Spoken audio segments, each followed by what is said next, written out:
Hey guys, this is Shimmering Shadow bringing you another, or I guess my first actual Let's Read. This is Past Sins by Penstroke, assisted by Patty Gloom. Alright, let's get started here. By the way, this is one of my favorite stories I've read, and the only one that I've read straight through, ever. So it should be pretty good, but it is a long one. Alright, so let's get started. This is the prelude, Resurrection. Amidst the dim candlelight, a single unicorn sat with his head bent down, eyes shut. He sat alone at the edge of the still pond, his reflection dancing in the water.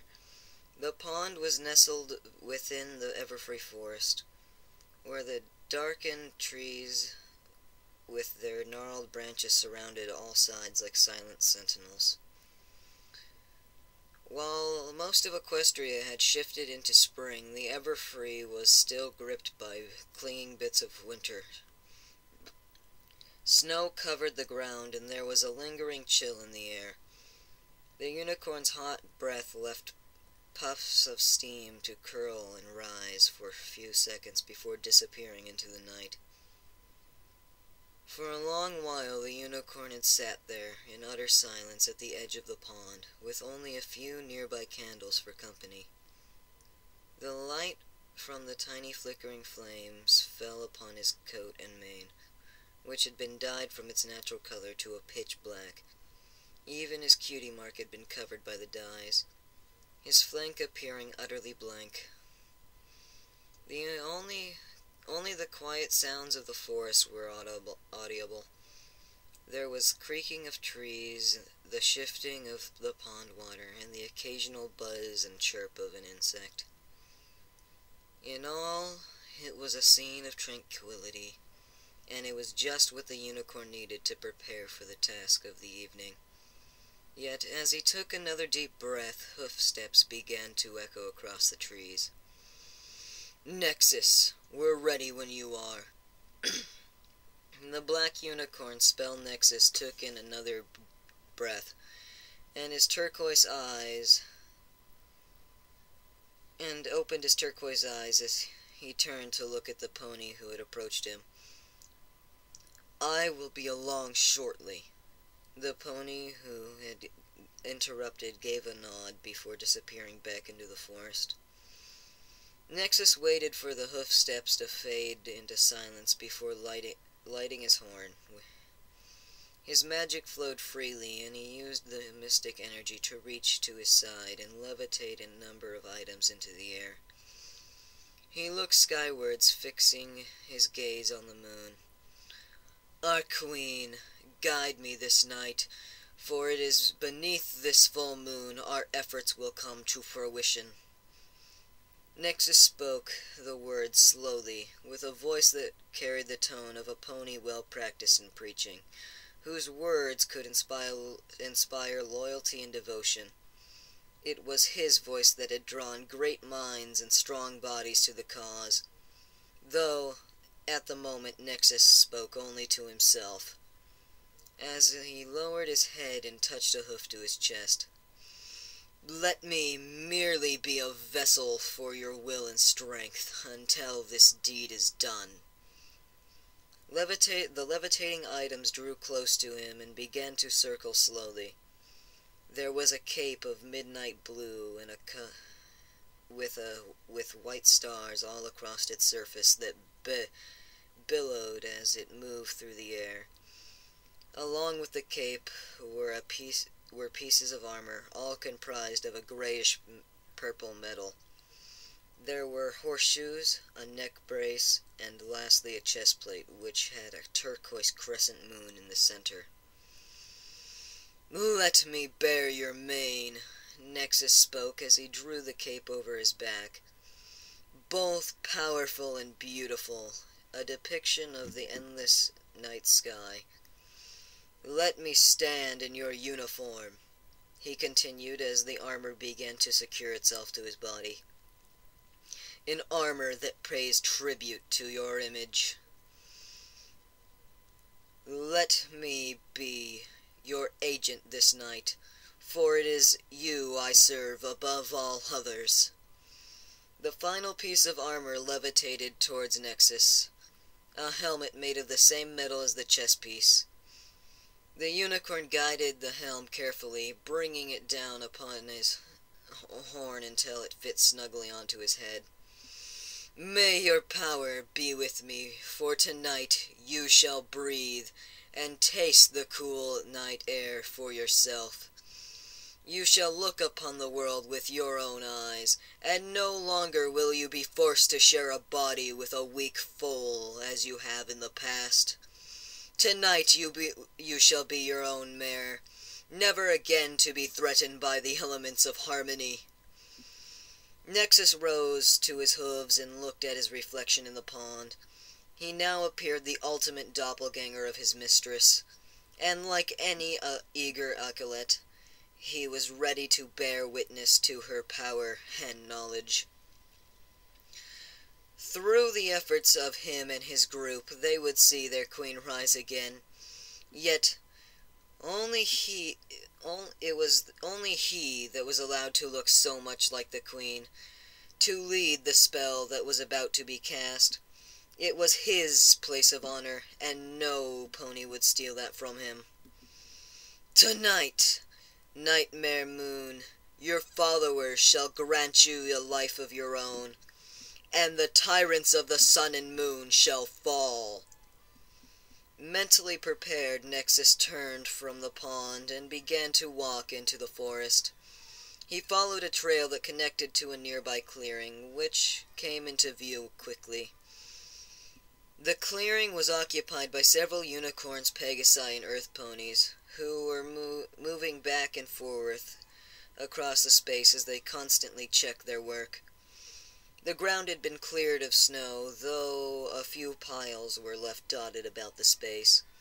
On both the exposed ground and the piles of snow, there were wooden bowls filled with powder and soaked with oil.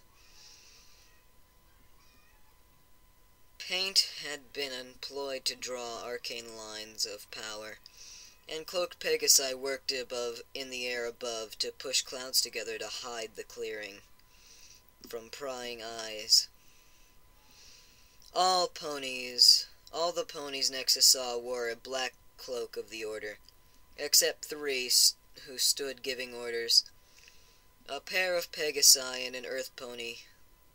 They, like Nexus, wore the honored armor, though he alone wore the flowing Starfield cape and helm. Only he had the honor of wearing those vestments. "How close are we, Nightwind?" Nexus asked as he approached the trio. "Cloud cover is almost complete, and the Pegasi need only a few minutes to get their bowls," the dark purple Pegasus answered, staring back at Nexus with her turquoise eyes. Such eyes were a sign of the Order, a blessing that granted not only their Majesty's regal turquoise eye color, but also enlightenment. "Good," Nexus said before turning to the earth pony. "Stonewall, do you have the items?" "They've not left my sight since our departure from Canterlot, Nexus," the earth pony replied, motioning to the bull that was currently resting on his back. "And Greygale, is our special guest awake?"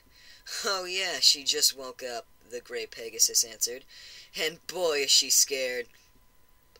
"That's because you told her Stonewall would snap off her horn if she tried to escape," Nightwind snapped. Greygale shrugged her shoulders nonchalantly. "Hey, it kept her from trying anything." "She couldn't try anything even if she wanted to. She's got an anti-magic brace on her neck." "You have all done well," Nexus spoke, stopping the argument before it could go any further. "But now we must all take our places. Stonewall, take the sacred items to the center of the ritual. Greygale, Nightwind, prepare your torches and head to the sky." The 3 nodded, moving to their assigned tasks, while Nexus turned his head towards the side of the clearing. There, lying on the ground, was a mare who had her hooves hogtied with rope and a cloth bag over her head.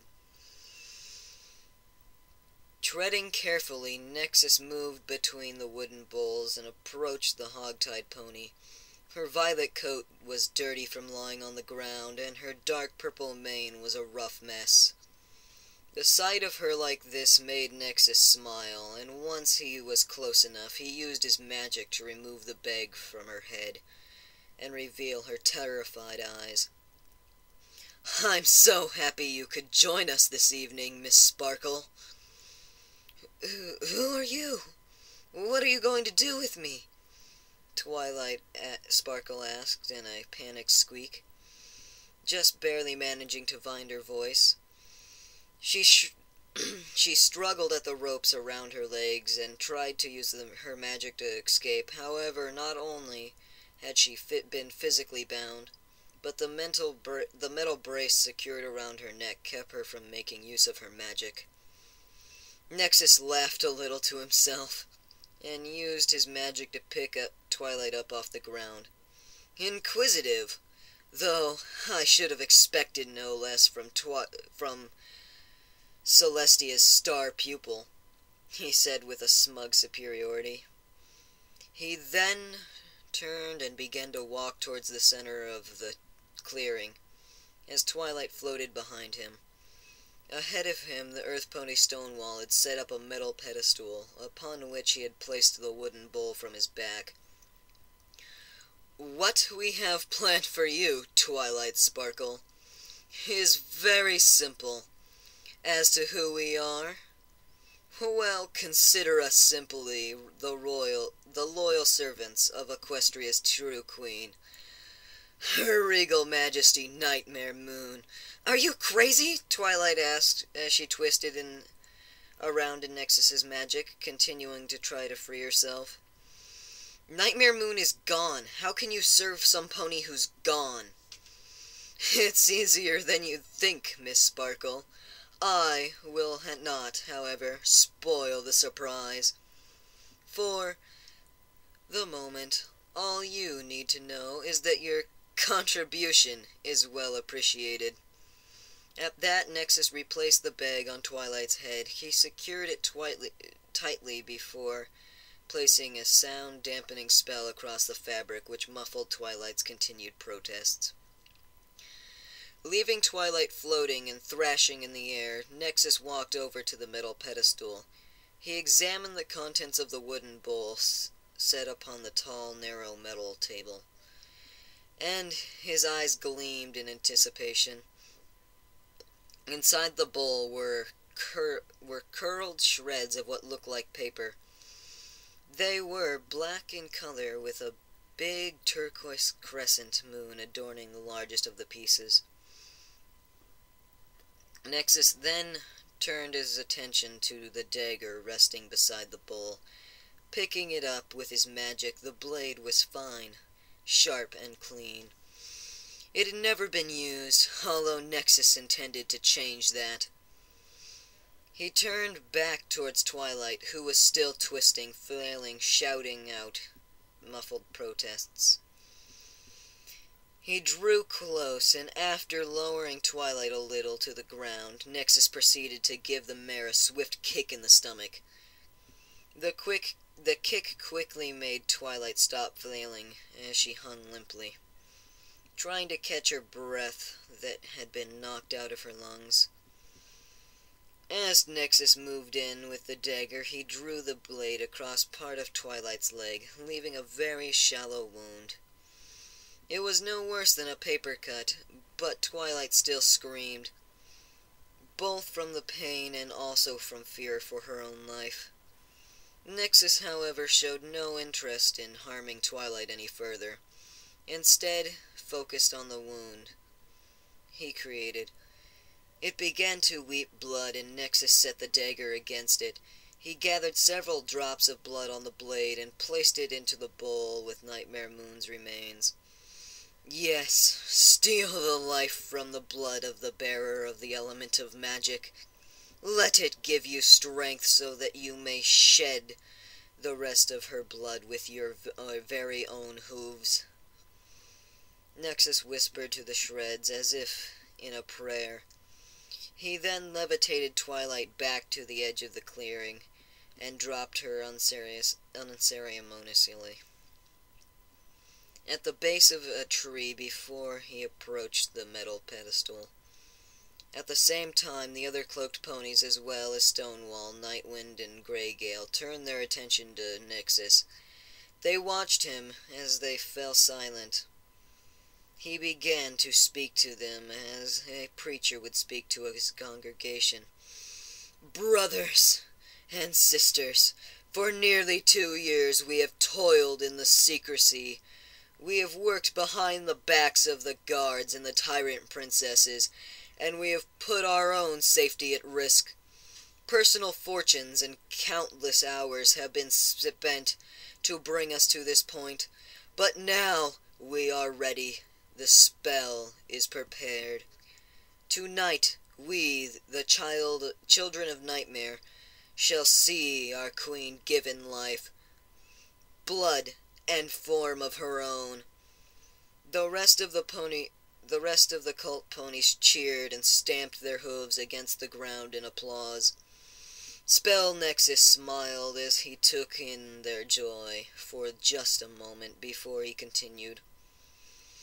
"Once our queen and Luna were one and the same, but the elements of harmony could not destroy what our queen was.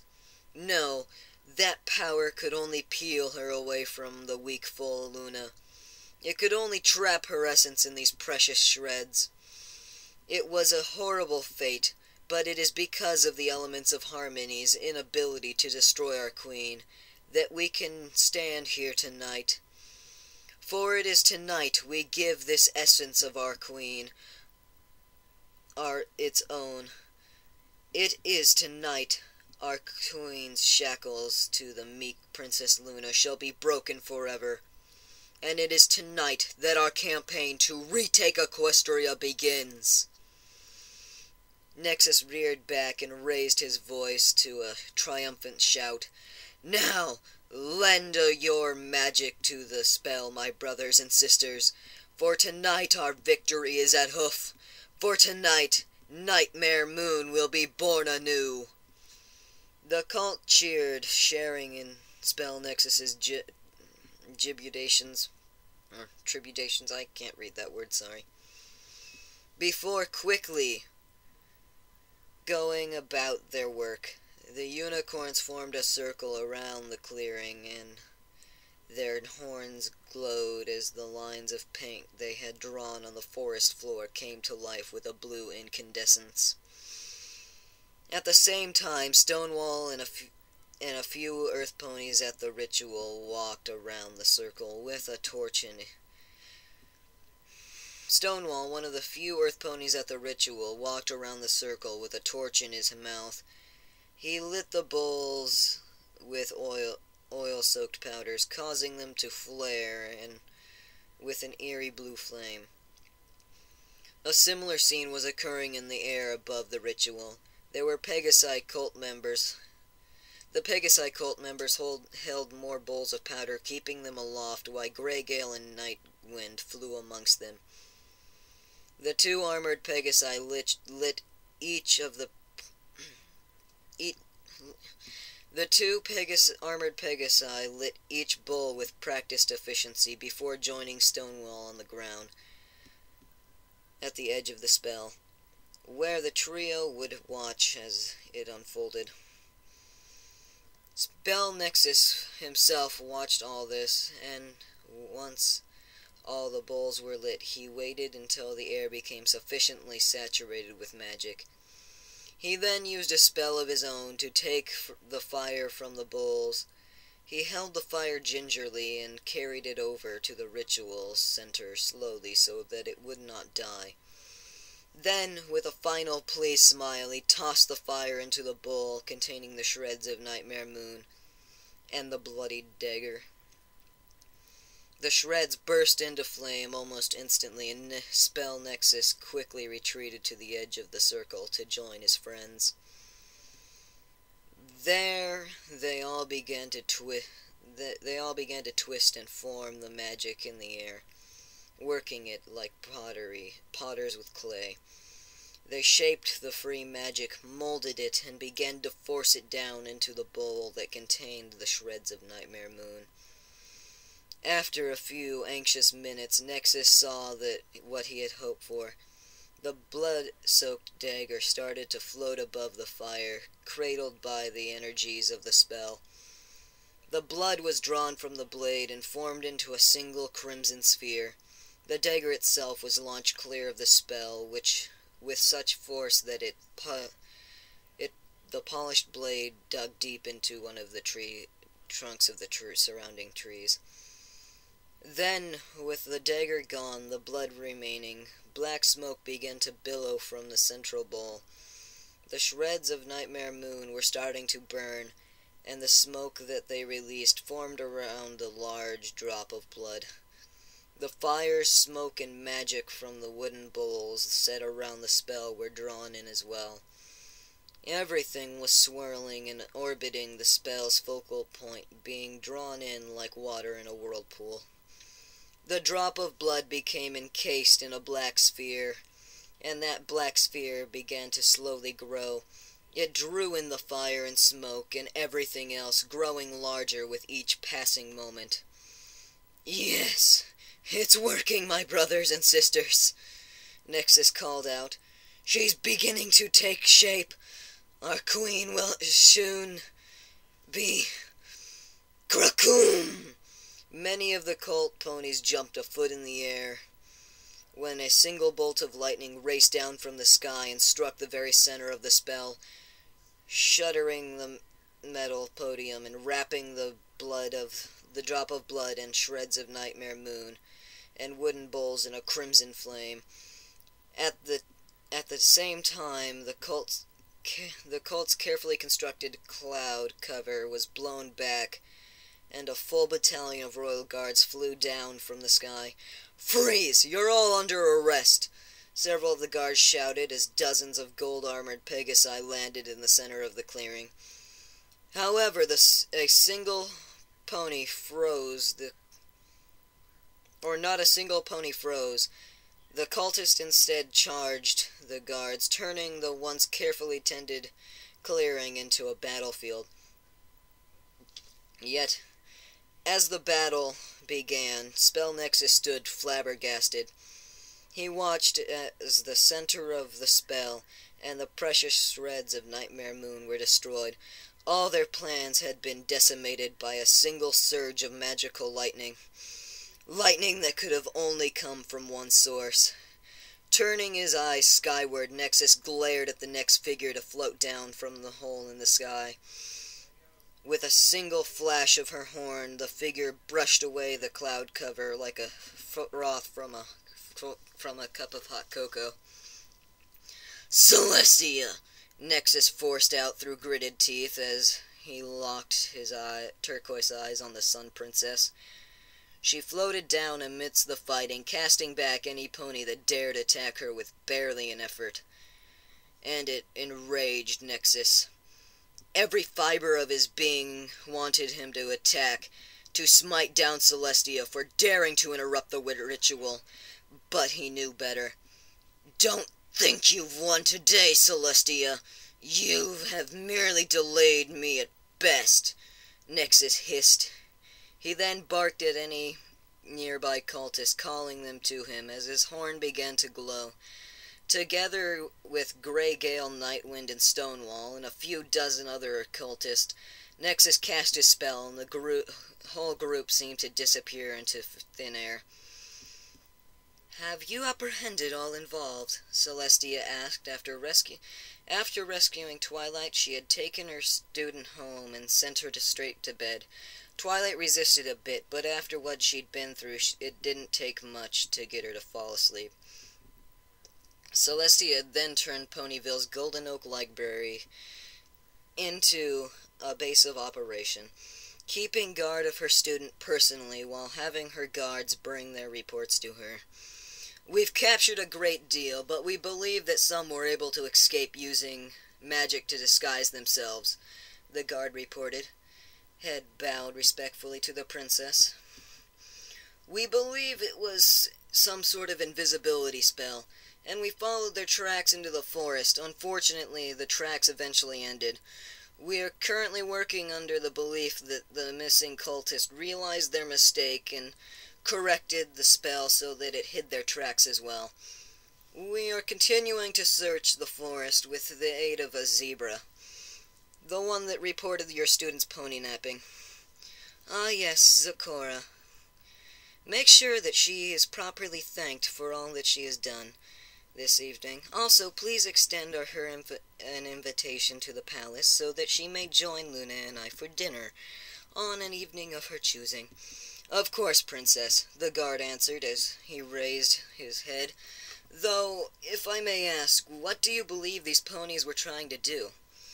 I do not know, Celestia admitted. All we were able to find out from the information we were gathered prior to the night was that something was going to happen. Unfortunately, Twilight had her head covered for most of this pony napping. She doesn't know enough for us to ascertain this group's purpose. What about the spell? Celestia shook her head. The spell is not something I recognize. If it is from an old book or ancient scroll, then I have not read it, but it could just as easily be a new spell, a ritual crafted for a purpose, though that purpose still remains to be unheard. Make sure that the details of the spell itself remains preserved. It will be needed to be studied. The guard snapped into a salute. Of course, Princess. We will gather any evidence at the scene and have it taken back to the castle until such time it can be examined. Good. I have no doubt that the spell's purpose was dark, and I will not stand for my student being threatened, Celestia said, her eyebrows furrowing with determination. I want the truth of this revealed, Captain, with all haste. Of course, Your Majesty. The unicorn guards searched the area, sweeping it with their magic, to try to find anything left behind. What remained of the wooden bowls were gathered, and any unburnt powder was collected together in a single bag. Everything and anything that was not natural to the Everfree Forest was taken from the clearing, though the guards did not extend their search beyond the bordering trees and bushes once it became clear that the ritual's radius ended at the tree line.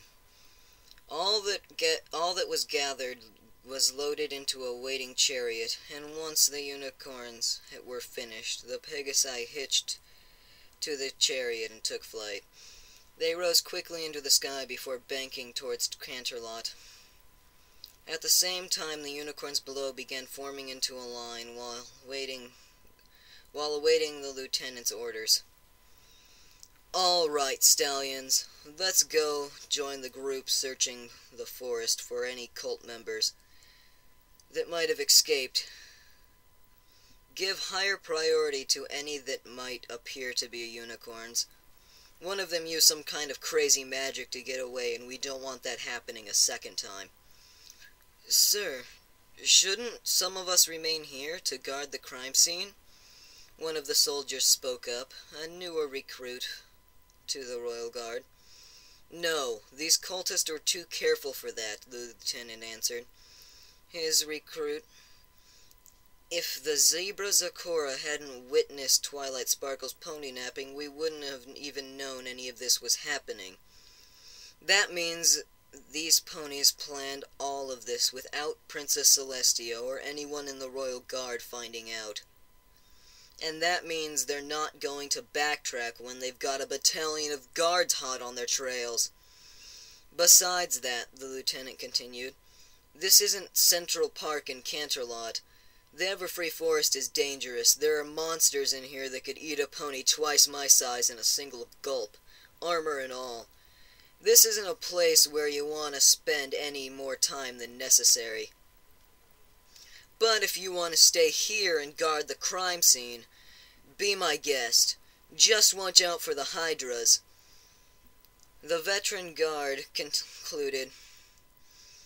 He then motioned for the rest of the squad, guiding them out into the forest to join the ongoing search. Only the guard who had spoken up remained in the clearing. As soon as the others disappeared amongst the trees, he remained there for a minute, but the lieutenant's words got the best of him, and he broke out into a gallop and sprinted after his comrades to catch up, and leaving the clearing to once more succumb to the calm quiet of the Everfree Forest. Yet the magic that lingered in the air like a heavy mist began to shift and sparkle in the cool night's air as it was drawn to one side of the clearing. There, hidden away by a bush a few feet into the forest, a black sphere lay amongst the dirt. It was the same sphere which was cast away from the center of the spell by Celestia's bolt of lightning. The tiny black ball was nestled into a crook of the cold ground, and from there it grew, or it drew in the lingering magic like a magnet attracting metal. It pulled in energy, and with each ounce it absorbed, it grew larger. Then, when the sphere had doubled its size, it pulsed. That pulse caused tiny drops of blood to weep from its pores in the surface of the sphere. It was the blood that had been harvested at the edge of the dagger only moments before. But it was black and gooey. The life had been drained from it, and it was now being discarded like trash.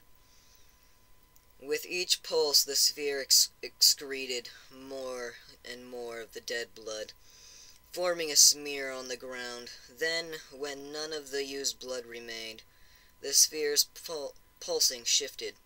It became the weak but distinct pitter-patter that lived in the chest of almost every living creature. A heartbeat. All the while, the sphere continued to grow larger, continued to draw in the magic of the clearing, and continued the process that was started by Spell Nexus, the process that Celestia had interrupted. Good.